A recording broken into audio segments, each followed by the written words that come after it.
Hello everyone, and welcome back to Times the Menagerie. Lord Gandalf would be amazed at this place. I wonder what he will do once he finds out a mirror still exists. Indeed. All these books are written in that stupid Twilly language. I hate this place. Lols. The orb here is so shiny. I really wonder what it is.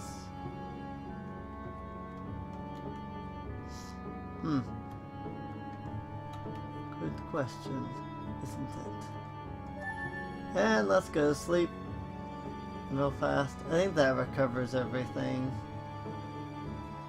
So we saw that it doesn't auto recover. I think I just like healed myself and stuff, but I don't remember.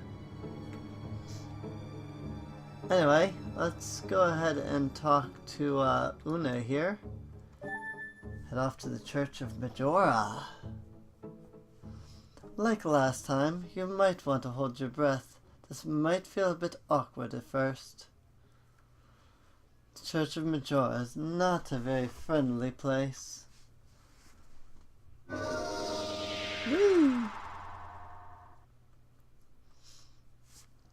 To the Church of Majora. This is the dungeon that I know somebody was waiting on. Because here we'll be able to figure out what to do. I knew it! I knew we could not trust her. The is gone. Now she killed Naburu with that stupid teleport. That is kind of scary, I have to admit. She probably just ended up being teleported somewhere else. If she's smart, she'll find her way here. There's no point in worrying about her now. The moment the mirror part is top priority. Easy for you to say, that Una person could just be taking us out one by one. I'm willing to give her the benefit of the doubt. Let us continue. Okay, Mido, I trust you. And now we have lost Mido in our party. Which is unfortunate. Also, I just realized I did not fix the Saria Virador form glitch that I created. Okay, just remembered that. So, I'll have to fix that still. Alright, so here we go. The Church of Majora. Where we're gonna fight Majora's wizards. Hey, those sprites look familiar. They're the same sprites that we saw earlier on in the game. I have a heart container.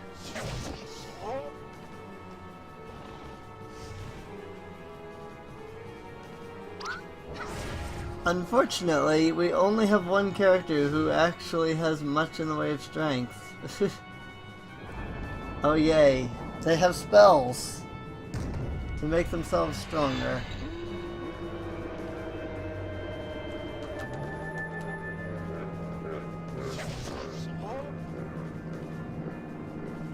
Oh, that's gonna get obnoxious.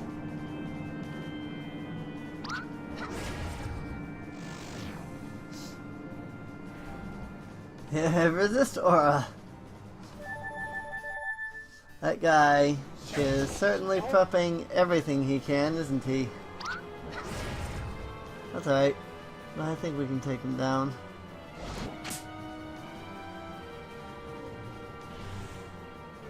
And blink. Yay.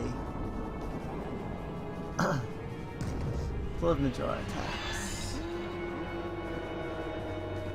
Oh yay, that apparently makes you dizzy. I'll attack, but as with dizziness, you usually miss when that happens.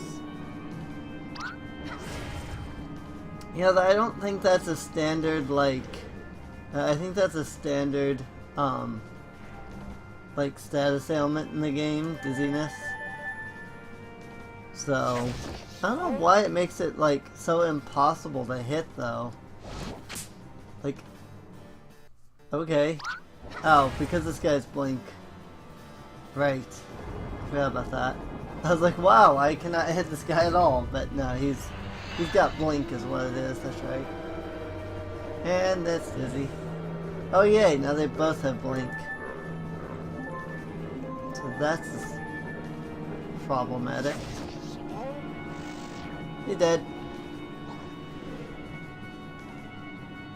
I may have to give myself more Dispel Herbs because it looks like... Well, I mean, I didn't have any way of buying anything. I also might be constantly using them in this dungeon. Since, once again, apparently standard attacks deal status ailments, such as dizziness, that make it so you cannot hit, ever. On the other hand, these guys are also using blink, so it's basically impossible to hit them to begin with. I knew I was gonna miss with that, because sorry, it's Dizzy, and he's got blink, so... And he's defending. Yay. This is so much fun. I really hate it when enemies have status effects when they have a normal attack. It should be a skill of some kind, because it really is obnoxious when your entire party gets dizzy or blink, or, well, not blink, but you know what I mean. Let's use heal. Especially since it really does seem like whenever dizzy happens, it's a guarantee that you're going to miss. So, and he's defending. I'm just not gonna bother with like Dispel Herbs. Because it seems really pointless to me to sit here and use these when every single attack that they use can cause this status ailment. I mean, really though, is dizziness not any worse than just being stunned? Then you can't hit anything. Also, I really hate the fact that literally every enemy in this game has a defend, and they use it more often than they don't. Really, like, defend, all it does is make the battle last longer. It doesn't help the enemy out at all. It's like, oh, now the enemy's defending again. You know? Alright, so let's see if we can figure out what puzzles people were stuck on, and see if we can figure out our way through said puzzles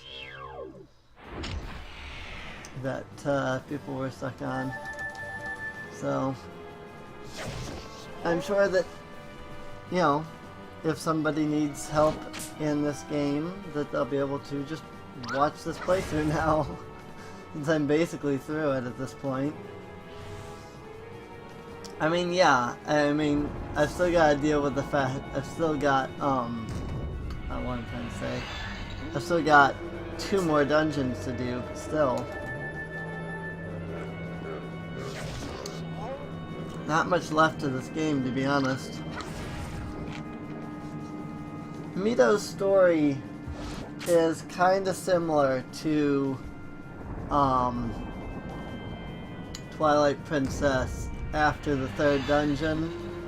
It's like you go straight to each dungeon after that, so you really don't actually have any pre-quest or anything. So it's dungeon, dungeon, dungeon, dungeon, you know. Except there's 6 dungeons instead of 4. Actually, I mean, in Twilight Princess, you had pre-quest up to the 3rd dungeon. The 3rd dungeon was the longest pre-quest. Then you didn't really have much in the way of pre-quest for dungeons 4, 5, 6, or 7. Yeah, I think they've got the same amount actually.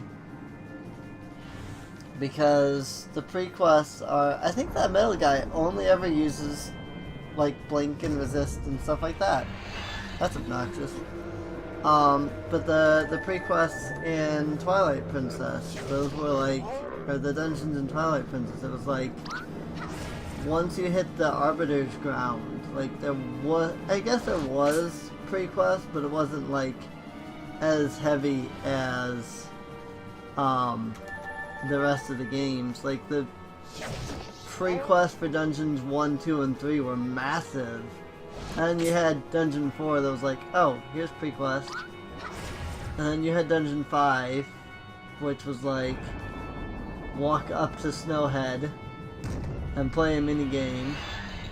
There really wasn't much in the way of pre-quest there. I'm really getting annoyed at this because, holy crap. Ow, ow, ow, ow.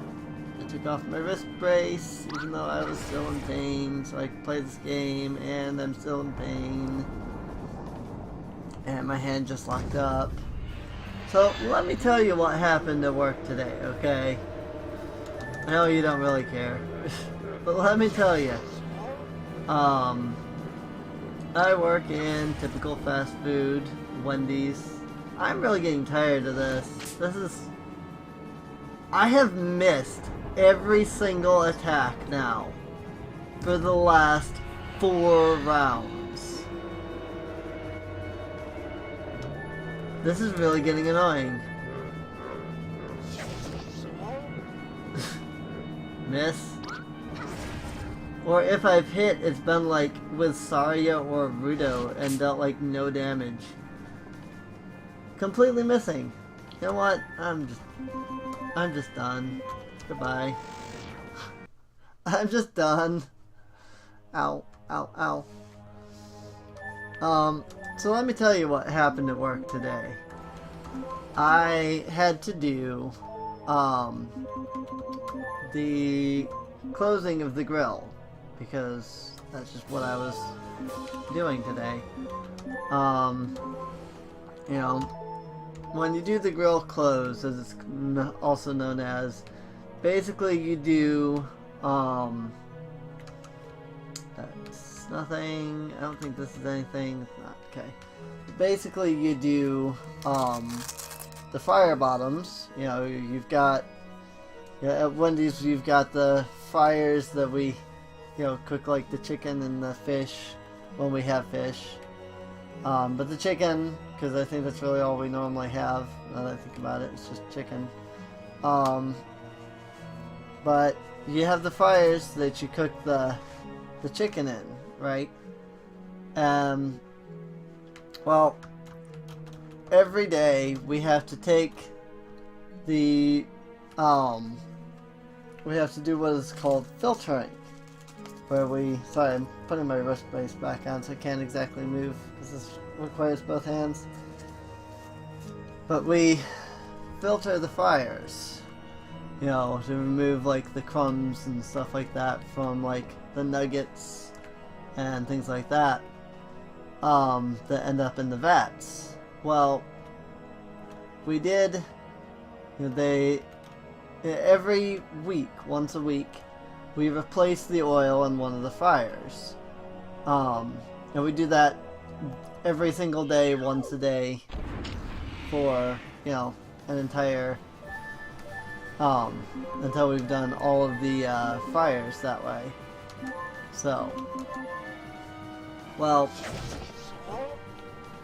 when you drain the fryer, so to replace the oil, you soak the fryer in degreaser. And so somebody had gone to put the degreaser into the fryer, but had left the drain open, and so the degreaser just kind of poured into the bottom of the fryer vat. The fryer bottom, as it's called. Well, that wouldn't have been a big deal if they had actually done something about it. Really, this thing can make me dizzy too by attacking? Why is it that everything makes me dizzy in this dungeon? I really don't understand. I get the spell, but like, why does getting hit by this thing make me dizzy? I don't understand this. Also, this guy is just sitting here constantly casting spells. I may again debug the crap out of these stupid wizards. Anyway, but I was, you know, nobody bothered to take care of the degreaser in the vat, or the fire bottom apparently. So when I came in, I had to take care of it, which was annoying. I also really hate the fact that it does that laugh every single time they attack. Because it's kind of bugged out. Because he modified like the pitch of it and stuff. Anyway, so I go in and I pull the fire bottom out. I notice that it's like full of the degreaser and stuff. I'm like, okay, well, this sucks. I have to, you know, take care of this. So I get the fire bottom over to the grease trap that we dump the fire bottoms into and clean them and everything, and get it over there. I go to lift it up, and I'm not very strong myself, but this is like a lot of degreaser water, like half of the fire bottom. So it probably weighs like a good 40 pounds at least. It's very heavy. So I go to try to lift it up, and I can't lift it, like, at all. So I'm like, okay, well, I'll just have to, you know, grab it and just, you know, shove just as hard as I can, lift with all my, you know, strength and everything. And so I do. I grab it and I lift it real hard. That was odd. But I grab it and I lift it real hard, and when I do, I end up flipping the fire bottom over, and I have pretty bad carpal tunnel in my wrist, in my right wrist, and so I ended up flipping it over, and then it landed on my wrist as well. And so it not only twisted my wrist, but then landed on it.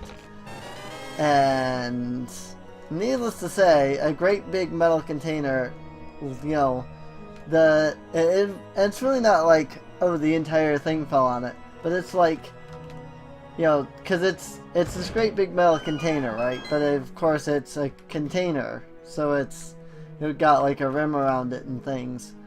And that's what like landed on my wrist, is like that. And so it wasn't like a huge weight landed, but it was like, you know, a very fine thing landed on my wrist, and it hurt real bad. And so after that, I couldn't feel my hand for a while, because it hurt real bad. So I'm just like, well, okay, that hurts. And so, unfortunately, just because I am in severe pain is not reason enough to have any real concern. You know, because I'm really always in pain for the most part. So it's just like, okay, you know. So like, maybe there would have been some concern if I had mentioned it, but I didn't bother mentioning it because, like, I'm always in pain, and whenever I mention that I'm in pain, it's just like, oh, okay, well, you know, what are they gonna do? So I don't bother mentioning it, but I'm like, okay, well, now I have to continue to close the grill. Okay, nothing spawned over here. But so I do still have to continue closing the grill. You know, which means that I have to scrub all three of the grills. That takes a lot of wrist power because, you know, pour water on it, scrub, pour more water on it, scrub, until, you know, you get the grill clean. We do have a cleaner, but it only works on one of our grills. I don't know why. Like, if I put that cleaner on the meat grill, it literally does nothing to help clean it. But I put it on the chicken grill, and the chicken grill comes clean. So that's what I do. I put it on I use it on the chicken grill. I don't use it on the meat grills. And unfortunately, the meat grills are, I think it's just because they're worse, you know?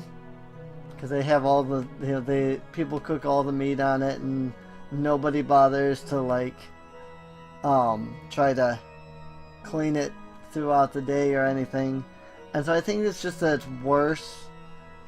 I think that's why the cleaner doesn't really get in there and clean it very well. Oh, that is not a passage, actually. That is higher up, actually. Alright, so I don't think there's anything I can do yet on this floor. This probably requires a key. Oh, no, that's just a door. Oh. See, I saw a door like that before, but I didn't open it because I assumed that that needed a key. I guess it doesn't. I'm like not even fighting anybody in this section because I really don't care to fight anybody. But when every enemy can make you dizzy with a standard attack, I don't really, you know, have any interest in fighting anything. So there's that. But yeah, so that caused me a pretty decent amount of pain, I'm going to admit. And then, like I said, of course I had to continue to clean the grills. And I always feel a little bit of pain after doing that just because it is such hard work, and I do have carpal tunnel.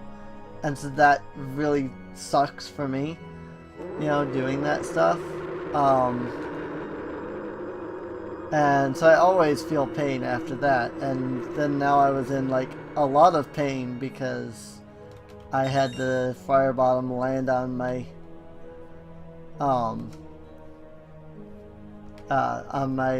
wrist here. And so needless to say, I was in a pretty significant amount of pain.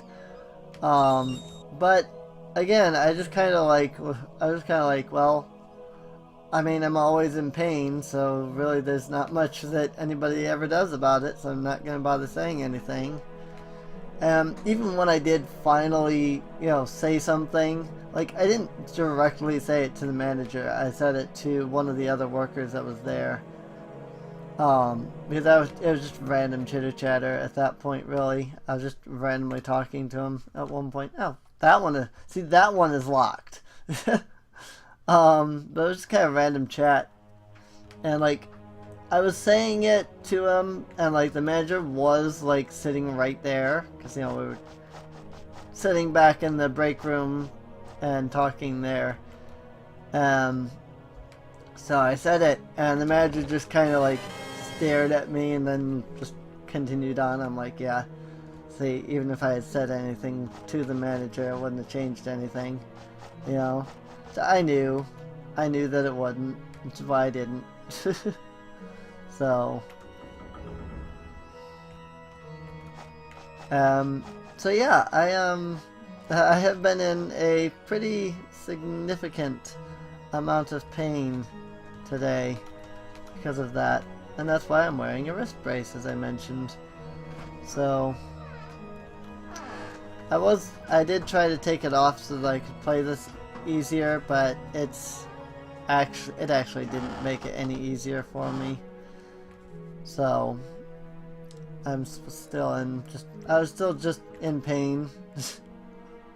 You know, so didn't make it any easier, didn't change anything. Game still kind of controls about the same. So, oh well, it's not a big deal. Okay, I think this is a mini boss that I just randomly ended up in. So, I think we will fight this guy in the next episode, though. So, I hope you've enjoyed. And, oh,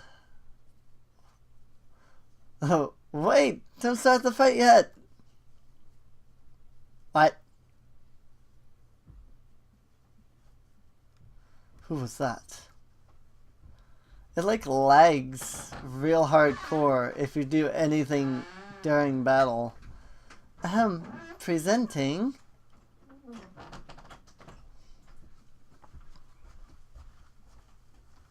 It's real hardcore lag. Wow. Look at this. I think it's supposed to do something. Yeah, that is. Oh.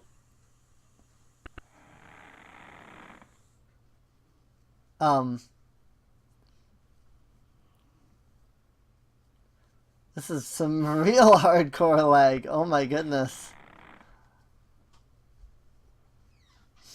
This is one of the issues with RPG Maker XP.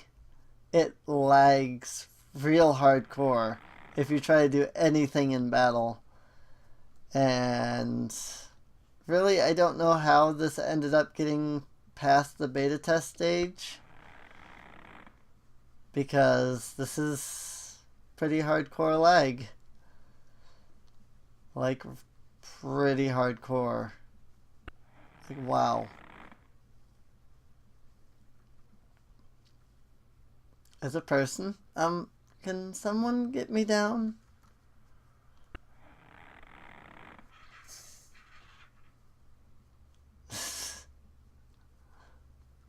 Well, I want to end this episode here, but, this is real hardcore lag. I'd say, you know, is nobody gonna do anything? But I mean, it's probably just the lag preventing it from... There you go. Now she fell. And somehow landed perfectly on her feet. I don't even know how she got down.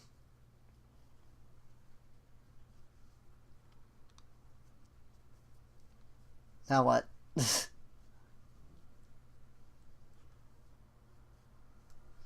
Okay, now we can have an epic fight.